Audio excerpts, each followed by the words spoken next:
In 2010, the largest manhunt in modern British history was launched when Raoul Moat declared war on Northumbria police.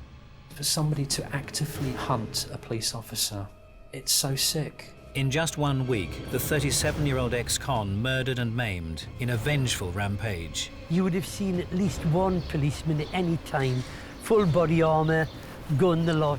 For 7 days, the former bouncer evaded over 500 officers. We had no idea where he was, and this man still had his gun. Sending a wave of terror through rural Northumberland. I thought, I'm sure to be next. At this rate, I was just petrified. But what caused this father of three to snap and embark on a deadly killing spree? There's really only one way it's going to end. I'm coming to get you. I'm not on the run. I am coming to get you.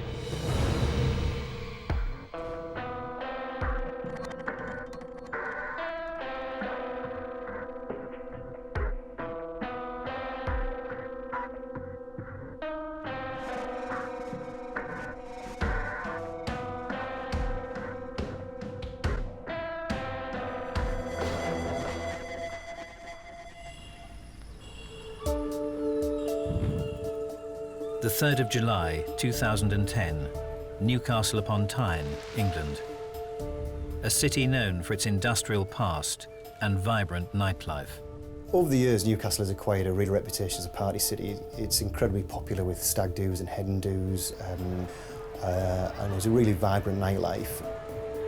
It's got a reputation as being a very friendly place, and it's the sort of city where you will run into the same people in the same pubs and clubs. It's by no means a crime hotspot. In fact, it's a really safe area to live.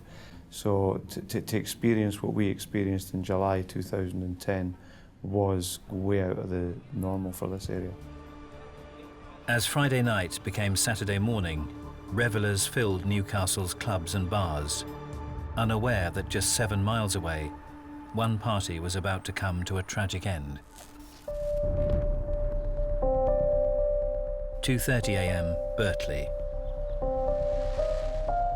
The sound of gunfire was about to ring out through the quiet residential streets. Following a night out at a local bar, Samantha Stobart and Christopher Brown visited a friend's house. Samantha and her new boyfriend Christopher were enjoying a social evening with her parents and friends. The young couple were unaware that an armed man with deadly intent was hiding in wait outside. As their evening drew to a close, Samantha and Christopher prepared to leave. When both Samantha and Christopher emerged for the house, he confronted them. He immediately shot Christopher in the upper body, and then as Christopher tried to run away, he shot him a second time.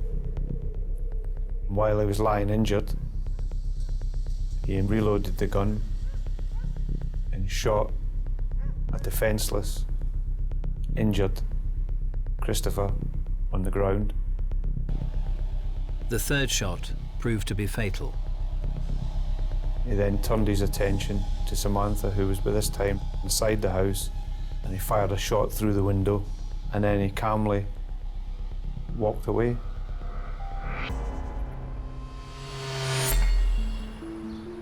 With one dead and another critically injured, local journalist Sophie Doughty was one of the first to report on the deadly spree. The 3rd of July in 2010 was a normal Saturday shift for us, or so we thought when we came in. We rang around the emergency services, got caught up with anything that had been happening overnight, and told us that there was an incident going on in Birtley. When police started releasing details, they described it as a domestic disturbance. When we got to the scene, local people were telling us that a man had been released from prison, come out there, shot his ex-girlfriend and shot her new partner. As the morning wore on, we were asking people, well, do you know who her ex-boyfriend was? And the name Raoul Moat was mentioned.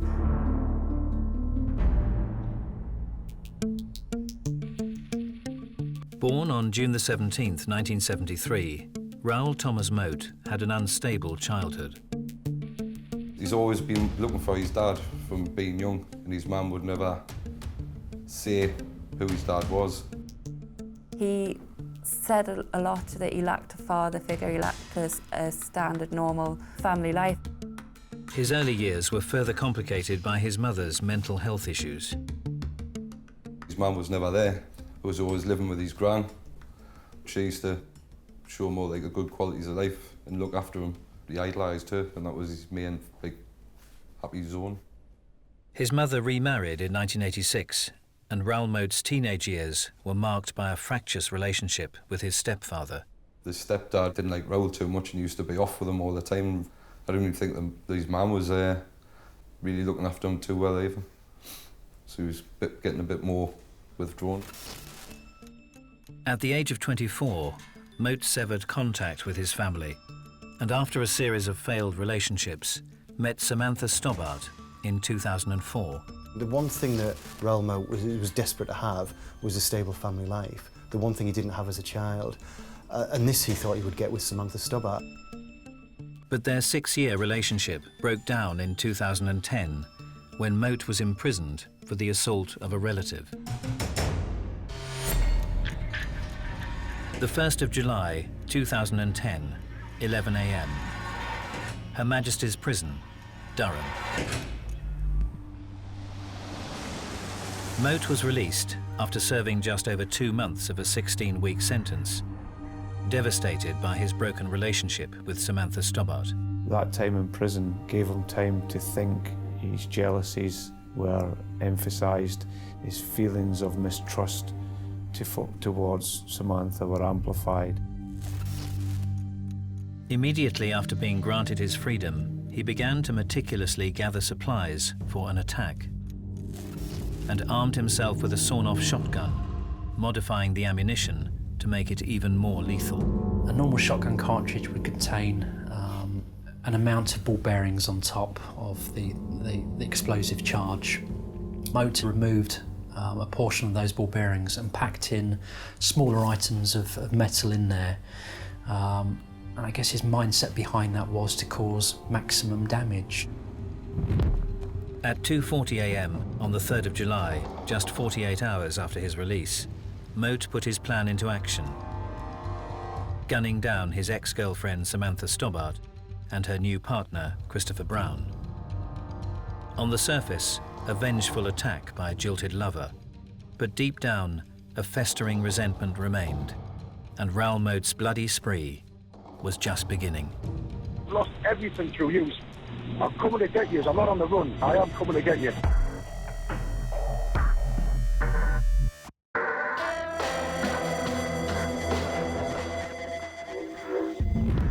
The 3rd of July 2010, Birtley, Tyne and Wear, watched over by the iconic Angel of the North.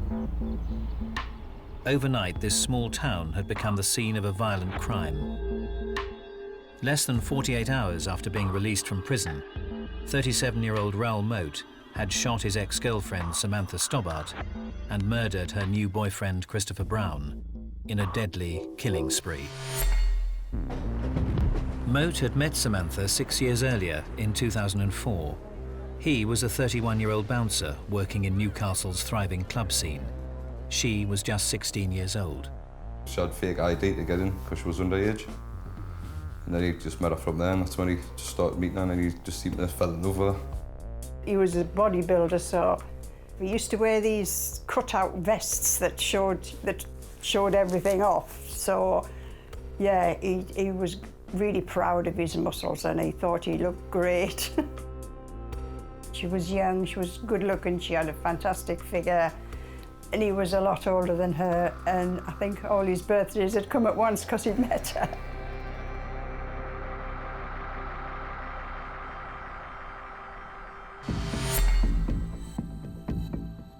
After 6 years together, Samantha gave birth to a baby girl, and Moat became a father once more, having also won custody of 2 daughters from a previous relationship. I think being a father was very important to Raoul. It was something that he aspired. He aspired to be a good father. He had children from previous relationships to Samantha, and things hadn't worked out there. He hadn't achieved the perfect family. He had difficult, fractious relationships with girlfriends, he had difficult relationships with his children, and he had an incredibly difficult relationship with Samantha Stobart. He was a big character, he was a big figure, he was intimidating. Moat has admitted to domestic violence in previous relationships, specifically with Sam Stobart. He did that in a way where he portrayed her as being provocative, as if Sam made him do it. And this is something we see very commonly with domestic violence perpetrators. It was always Samantha's fault. Samantha shouldn't agitate him, or Samantha shouldn't do this. Or he would hit her, she would come over here, and then he would come over here and sweet talk her, and she'd go back, and then she would be back for a few months, and he would have an argument, and he'd hit her again, so she was back again. They position themselves to be the victim of emotional abuse or provocation, and they say they lash out because they tried to be reasonable, they'd done everything else they could. Yet again, this is just an example of a narcissist manipulating the truth. On the 10th of June 2010, whilst he was behind bars, Samantha took the opportunity to put a definitive end to her abusive 6-year relationship with Moat, fabricating a story that her new partner was a police officer. When Moat shot and killed Chris Brown at point-blank range, Moat was still of the belief that Chris Brown was a police officer. Christopher Brown wasn't a police officer. That was simply something Samantha had used to try and keep Moat away. He was a karate instructor, and he was delivering leaflets round the doors when she met him. It just seemed like a normal lad who was trying to make a go of it, and his only sort of mistake, if you can call it a mistake, was he started a relationship with Raoul Moat's estranged girlfriend. She thought that by telling him her new boyfriend was a police officer, it would persuade Raoul to keep his distance. She couldn't have picked a worse profession in the world. He had a long-running hatred and paranoia about the police, and this was yet another way in which he thought the police had taken something away from them. Moat had a history of dealings with Northumbria police. The vendetta he thought the Northumbria police had against him stretched back many, many years, largely based on fairly minor incidents. The police were always pulling him over for the slightest thing, and he was just absolutely sick of it. He says, every time I pull into a petrol station and there's a policeman there, the stop us. Or they would just pull him over, they'd check his fuel, they'd check his tyres. It was just like a non-stop harassment, so he was always on edge. He became very paranoid about the police. His house had CCTV cameras around it. He recorded all his phone calls with social services and with the police. He blamed them for his businesses going bust. He blamed them for constantly being harassed. I said, well, they must have some reason. He says, I've never done anything. I think for Moat, that was his default setting. When something didn't go right in his life, he blamed the police. And he only had one route left to take in his eyes, which was to take revenge. 29 minutes past midnight, July the 4th, less than 24 hours after the shootings in Berkeley, Raoul Moat made a chilling phone call to the communications centre at Northumbria Police Headquarters. Hello there, this is the gunman from Berkeley last night. My name is Raoul Moat. What I'm phoning about is to tell you exactly why I've done what I've done, right? Now, my girlfriend has been having an affair behind my back with one of your officers, this gentleman that I shot last night.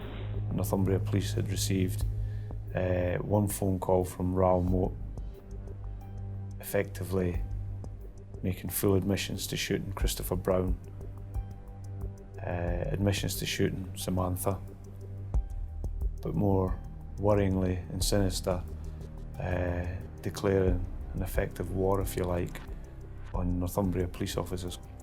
And you police have took too much off me over the years. I'm coming to get you. I'm not on the run. I am coming to get you. I've lost everything through you, right? Just won't leave us alone, right?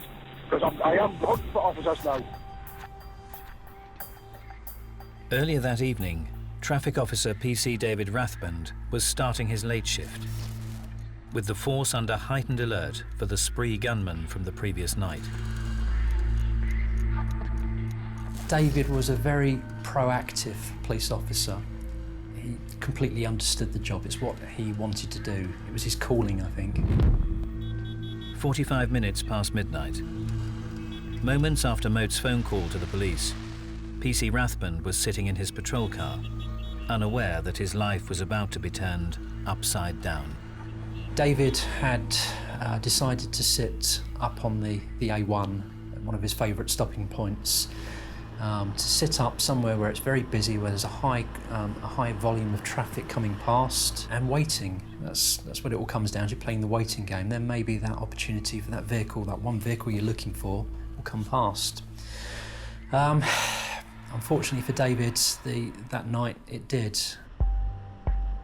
PC Rathband was unaware Moat had changed vehicles and was now travelling in a black Lexus. The vehicle he was expecting or hoping to see had been dumped earlier on that day. That intelligence hadn't got out yet. And so David was effectively sat there waiting, looking for something that wasn't going to come past. The individual he was looking for did, though, in another car, and that's when it all went horribly wrong.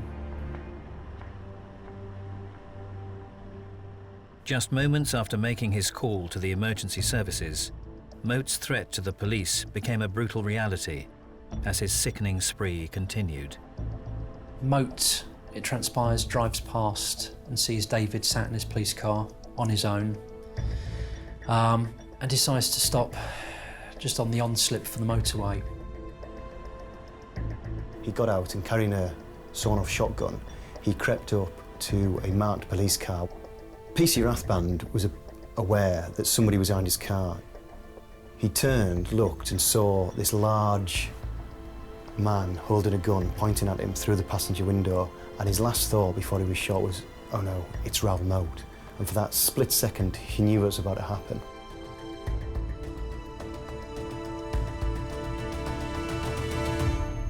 David had been horrifically injured. He'd been shot twice in the face. He was left blind there and then. It's not the done thing, is it, to shoot a police officer? There's a line there that people don't cross. For somebody to actively go out and hunt a police officer, it's so sick. Leaving his third victim fighting for his life, Raoul Moat disappeared into the night amidst fears that his spree was far from over. There was a real sense of concern that PC Rathband wasn't going to be the final victim. Minutes later, an agitated Moat called Northumbria police once more. I've just told your officer that they're rolling over the west end of Newcastle. Yes. Well, absolutely not going to stop. You're going to have to kill me. Right. And I'm not going to stop. He rang again, making it clear that he was responsible for shooting David Rathband, and again emphasising that he would be willing to shoot more police officers. He will come looking for us. The gunman's behaviour was becoming increasingly irrational. Northumbria police called an emergency press conference in an attempt to reach out to Moat. You have told us that the police are not taking you seriously. I can assure you we are. I want you to know that you have our full attention. Innocent people have been hurt. This must stop now. With one dead, two in a critical condition, and with clear intent to kill again, the elusive Moat needed to be caught before his killing spree claimed further victims. We had no idea where he was. We had no idea where he was hiding out. And every inquiry that we made that was an attempt to secure his arrest was going to involve specialist firearms officers. There was a major manhunt then was launched, and it became apparent that it was a story that none of us had ever experienced before in our careers. In the period when we didn't know where Raoul Moat was, You know, there were armed police raids going on all over Tyneside, and it was moving all the time, but still there was no sign of Raoul Moat. And I was completely terrified. That week the police were looking for him, and I just never went to bed. I slept on the settee for the full week. It was just terrifying.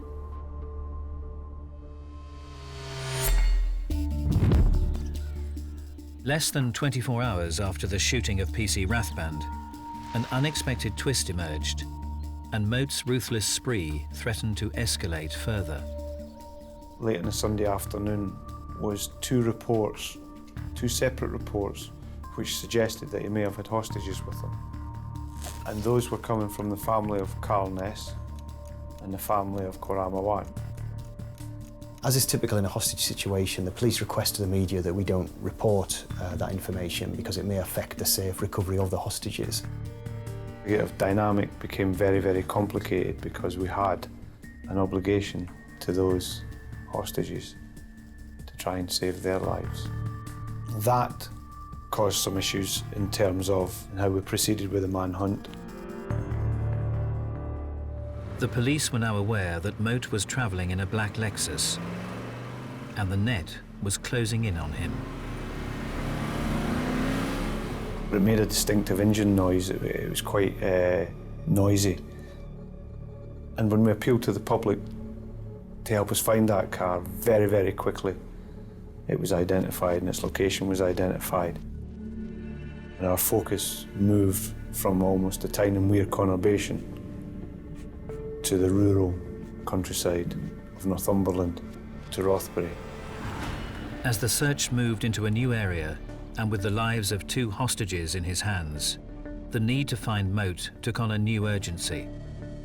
His savage spree was potentially spiralling out of control. This man had threatened to kill police officers. This man had already shot a police officer. And this man, as far as we knew, still had his gun.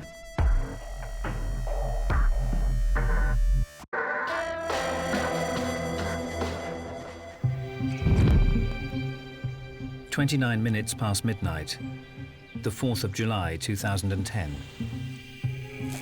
Raoul Moat called the emergency services and declared war on Northumbria police. I'm coming to get you. I'm not on the run. I am coming to get you.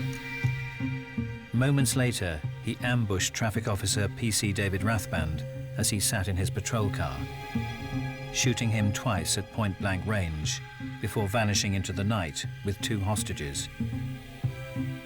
Police had released details of Moat's vehicle, a black Lexus, and sightings were quickly reported in the community of Rothbury.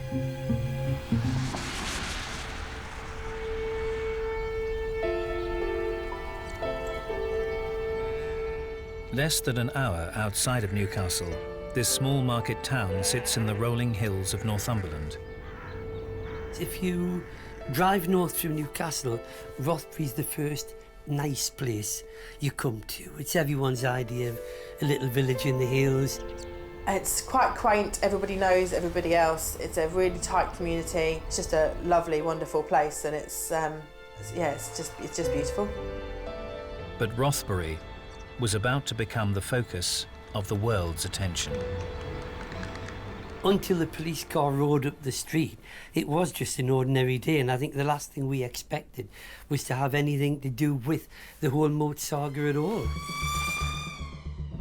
On the morning of the 6th of July, 3 days after Moat's spree had begun, the black Lexus was found abandoned in a local car park.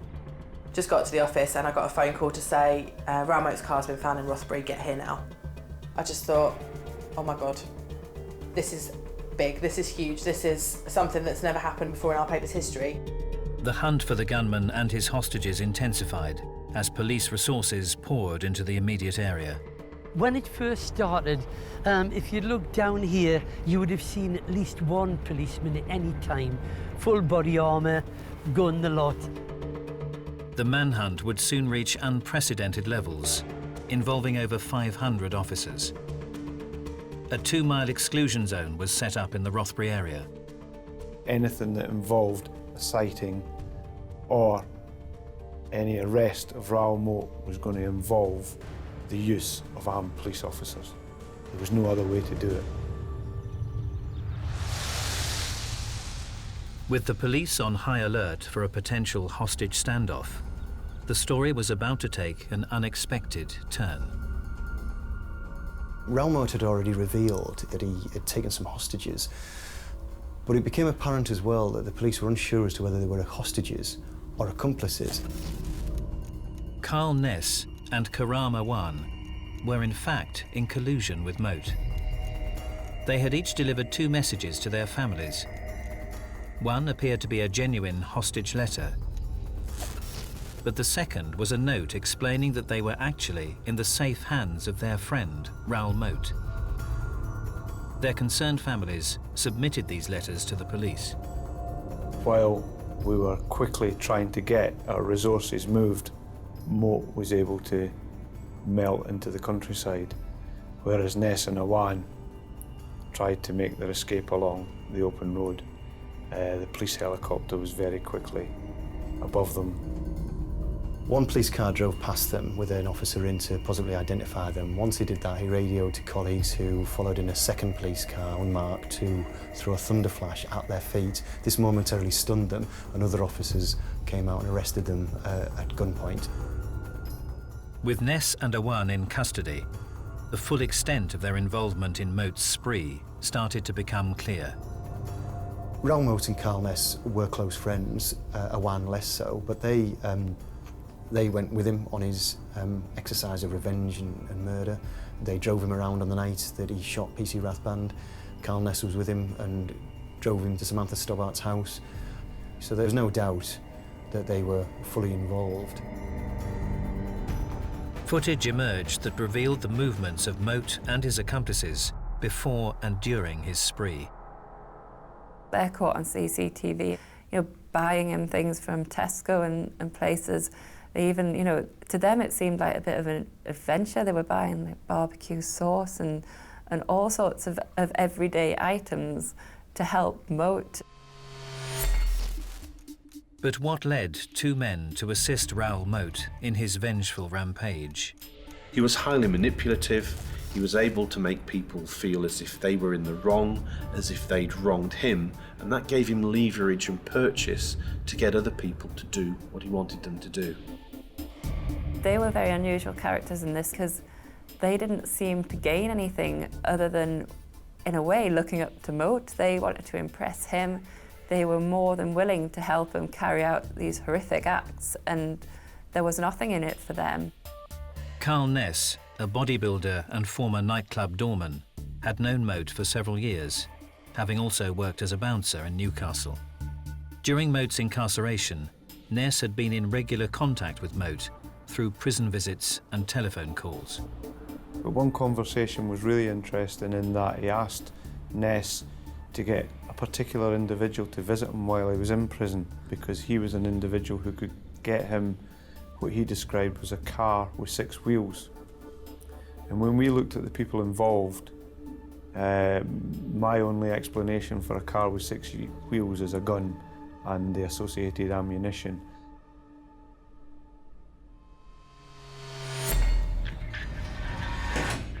The 7th of July, 2010, Rothbury, Northumberland.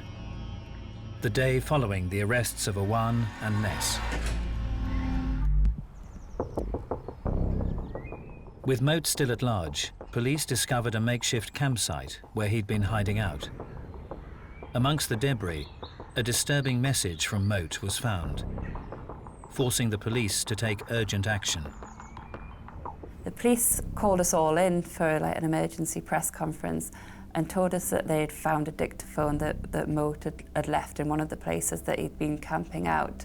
On that, he gives details of the fact that he's been following the media coverage, that he'd been angered by it. He was getting very, very agitated by the way he was being portrayed in the press. And he decided that, or he declared on that dictaphone, that for every lie that was told, he would shoot an innocent member of the public. Information has now emerged that Mr. Moat has made threats towards the wider public. Fearing for public safety, a media blackout was imposed. Police told us about this threat and the request to not publish the material that might upset Raoul Moat. When they explained the reason why, I think it was a collective draining of colour from faces because none of us wanted to put anyone at any further risk than they already were at.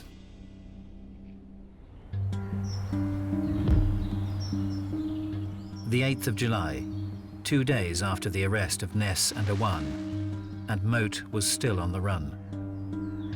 He no longer had a car, he no longer had access to money, or as far as anyone knew, no longer had access to the outside world. He wasn't in touch with anybody else. So his ability to move around had clearly been reduced. But how was this former nightclub bouncer evading capture in the Northumbrian wilderness? We knew he had a love of Rothbury. He holidayed frequently in Rothbury. He enjoyed camping. It was an area that was familiar to him. We actually spoke to an ex-girlfriend of his who lived in the village. He used to go fishing there. He knew the area, so he knew what he was doing. You always feel more comfortable in an environment that you're familiar with. You know, you can relax, get in tune, take stock and make a plan from there. Despite the 2-mile exclusion zones set up by the police, the challenging terrain provided Moat with plenty of opportunities to remain invisible. It's quite rugged terrain. There's lots of farms, there's lots of fields. There's probably lots of places that you could hide out that a lot of people wouldn't know about. If you look at the amount of forest round here, that's a great place to be straight away because the helicopter can't see you, the police can't see you. There's a mnemonic we use when we're looking at hides, and that mnemonic is bliss. And the B stands for blends. You've got to look at a place and you want to try and blend in with your natural environment. The L stands for low. When people are looking for you, there's almost like a natural tendency to just look at eye level. The I is irregular. Make it irregular. Stay away from straight lines. The S is for small. Keep it small. Anything too big, and it's just going to jump out at you. And the last one, the second S, is secluded. Once you get out of here, you are in the middle of nowhere. That's a good place to hide out. People aren't going to see you. There's nobody there to see you. As the police search continued, with no reported sightings of Moat, tension in the Rothbury area was rising. People were scared. Everyone was conscious that there was an armed and dangerous man on the loose. Rumours were rife, and fears were growing that the gunman could even be living amongst them. There were rumours that Raoul Moat had gone into the centre of the village during the manhunt. Just over here is a storm drain, where it's thought that Raoul Moat was hiding out. People were saying that there are storm drains that lead underneath the village, that you could go from a remote area and actually end up coming up through a drain in the village. So you can nip in the early hours of the morning and just become a scavenger. Scavenging in the bins, in allotments, greenhouses. These are the gardens behind the wall where it's thought that Raoul Moat was going in to steal vegetables and food. Like the guy at the bottom of the village who found that his tomatoes were going missing.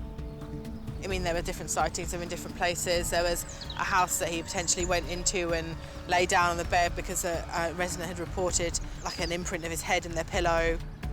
As Moat continued to remain one step ahead of the police, local residents were becoming increasingly unnerved. Well, I think there was a little moment of panic because obviously when the police are telling you to get in, lock the doors, stay away from the windows, you're assuming there's going to be bullets flying all over the place. No one quite knew how much ammunition or how many guns he had possession of. And there was a real sense of fear throughout the area. When public safety's your priority, the police had saturated Rothbury so that in the event of any sighting or any confrontation between a member of the public and Moat, the police were only a heartbeat away. At 7:25 p.m. on the 9th of July, 6 days after the vengeful rampage began, a member of the public reported sighting a man answering Moat's description on the banks of the river near the centre of Rothbury. As armed police descended, a standoff developed as Moat raised the gun used to carry out his deadly spree. But this time, the weapon was pointing at his own head. It was his intention that it would end in that field in Rothbury that night.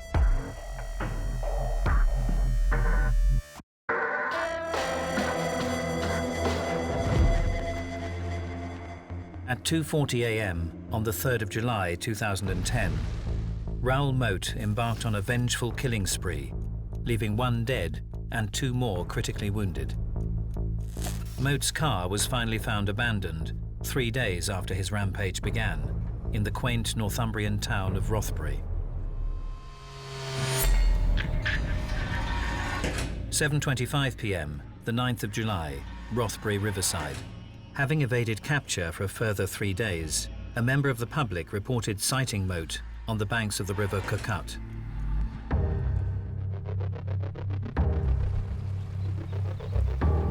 Reports came through that he'd finally been cornered in an area on the edge of Rothbury town centre.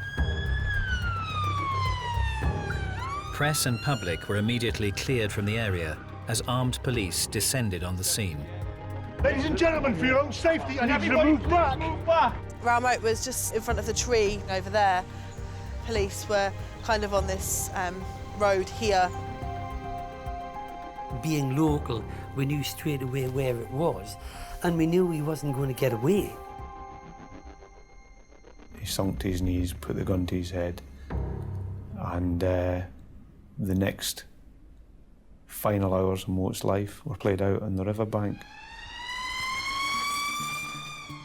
As the standoff between police and Raoul Moat unfolded, the nation was captivated by rolling 24-hour news.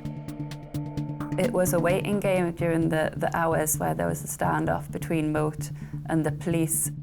It was live on every news channel that there was. And as journalists at the newspaper, all we could do was watch and wait. Just being glued to the television at night and waiting for things to happen. The whole world seemed to be transfixed on what was happening in Rothbury. That whole process of getting him to surrender was happening, and it went on and on. This is where the standoff took place. It was around this area here. It's where Raoul Moat was with the gun underneath him. Our armed officers, our negotiators were there for the long haul. Behind the scenes, police had been analysing Moat's behaviour throughout the spree, preparing for every eventuality.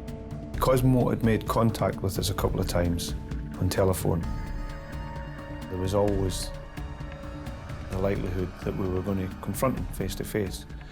So a team of negotiators had been working all week for that eventuality. They knew his background, they knew what made him tick, and they knew what annoyed him.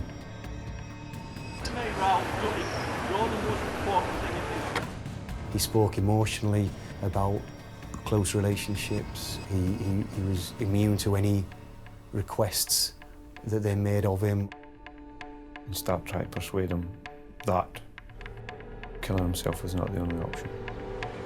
After 6 hours of negotiation, the mood of the stalemate changed as Moat became increasingly agitated.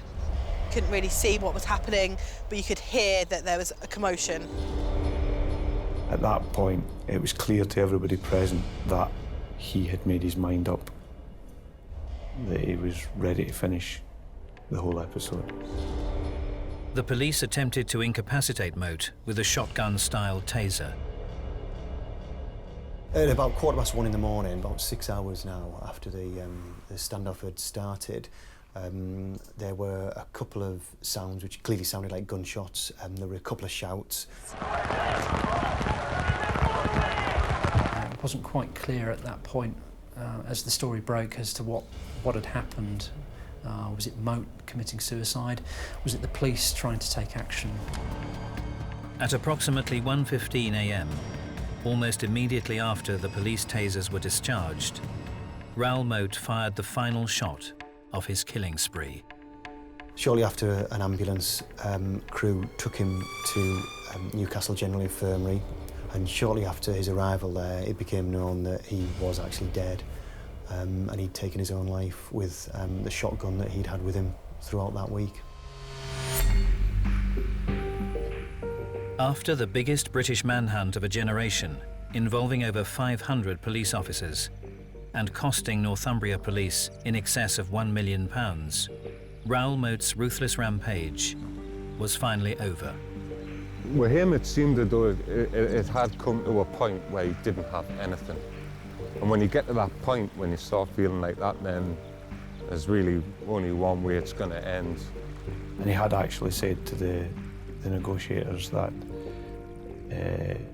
it was his intention that it would end in that field in Rothbury that night. Once you come out of an environment like this, particularly on your own, it gives you a lot of time to self-reflect.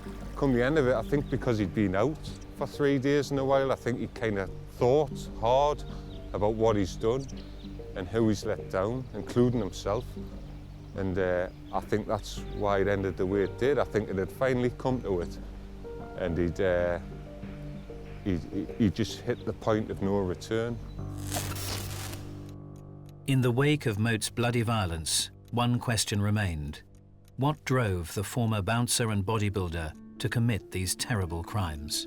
Moat was an individual who could not cope with all of the things that were happening to him that were going wrong. And there often tends to be a triggering event, something that happens in the immediacy that they can't cope with, that tends to push them over the edge. Jealousy, pure jealousy, that I think he's done it. Jealousy that he couldn't have Samantha, so he's going to make sure nobody else had her. He couldn't change his situation with Stobart. There was nothing he could do to win her back. She'd replaced him with what he was fearful of was a better man. He didn't want to go quietly. He thought, if I'm going to lose everything, I want everyone to know that. I want to get revenge on people that have wronged me, but also I don't want them to forget me. I'm not just going to walk away. I'm going to make people notice me. And that's the key hallmark of spree killers with narcissistic backgrounds. They blame everybody else, they blame society, they blame the authorities, and other people need to be made to pay.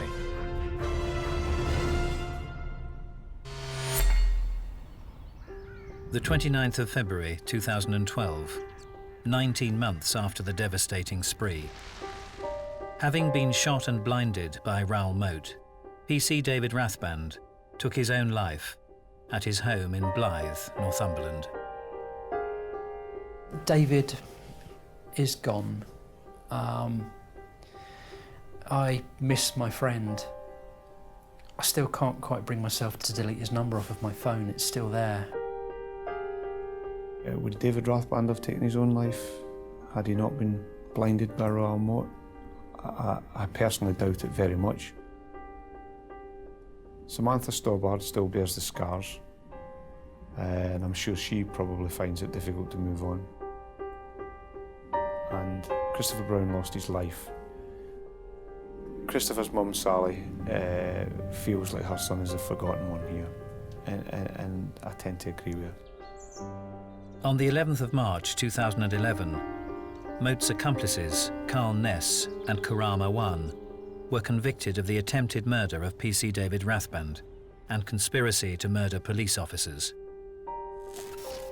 Ness was also convicted of the murder of Christopher Brown. When you look at Carl Ness, who was given a 40-year life sentence, and Awan, who was given 20-year life sentences, you think, what would Moat have got?